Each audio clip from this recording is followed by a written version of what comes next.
5, we're going to talk about the primary objective and how that differs in the project-based organization versus the product-based organization.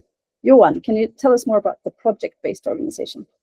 On the project side, yes, this is a part of the strategy family of entities. And when we talk about project, we talk about the culture of the project organizations. And for primary objectives, what we want to highlight here is how we look at what we use for steering our organization and our daily work on a bigger level.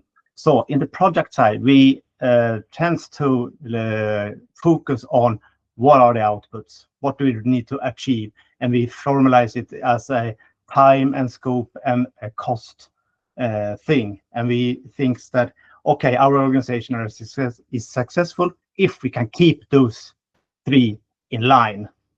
The problem is in the middle name here, quality, because the only parameters when we realize stuff and we learn stuff is we have to sacrifice a bit of the quality. That is what usually happens.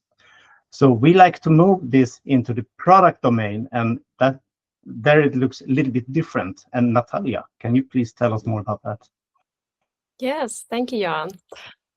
So when we look at the product-based organizations or product-driven organizations, what you can see as primarily objective, primarily goals that drive a lot of, or that join together strategy or drive a lot of organization forward, they would be output-based. So if we are, for example, aiming to change user behavior, that is primarily what we want to achieve. We want to change certain behavior. We want to maybe aim to increase engagement metrics, or aim to increase satisfaction of our end users in the product.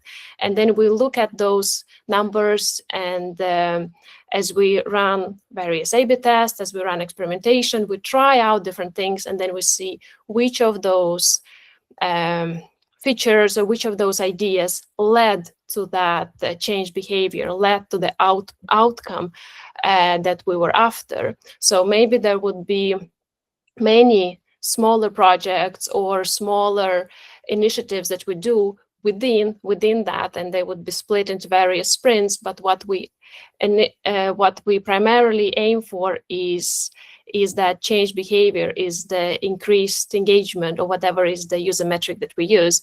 And then every sprint, as we run it, as you can see the sprint cycles in the picture below, behind me, every sprint as we run it, we try to look back into what is the outcome we achieved, and how is it close to the behavior we wanted to change.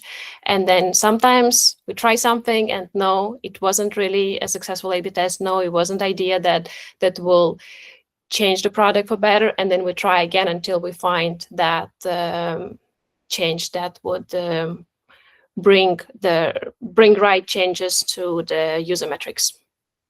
Mm-hmm. Then I'm leaving it to you, Mia, to explain how shift between those two normally happens. Yeah, thank you, Natalja. So moving from more output-oriented organizations to outcome-oriented organizations means that you have to start to look at what's the actual impact that we want from the work that our people are doing. So in the teams, you might give them an impact goal that is strategic. It could be connected to one of those projects, and you want to find those people who needs to be involved in that team or teams, and give them that strategic impact goal, which is then outcome oriented. So it could mean that you want to increase sales, or you want to increase satisfaction within your target group, or you might want to create a totally new product or service or something. So that's how you move. You switch the goal and how that is formulated. It's not delivering all those things within the project, it's achieving an impact. So that's the first thing you need to do. And sometimes you just do that on team levels. So it might just be on the sprint goal. That's why that's so important. If you're working agile, you have a sprint goal, which is typically really, really good to have, because then the team can figure out what's the most valuable thing we can do within the sprint to achieve an outcome.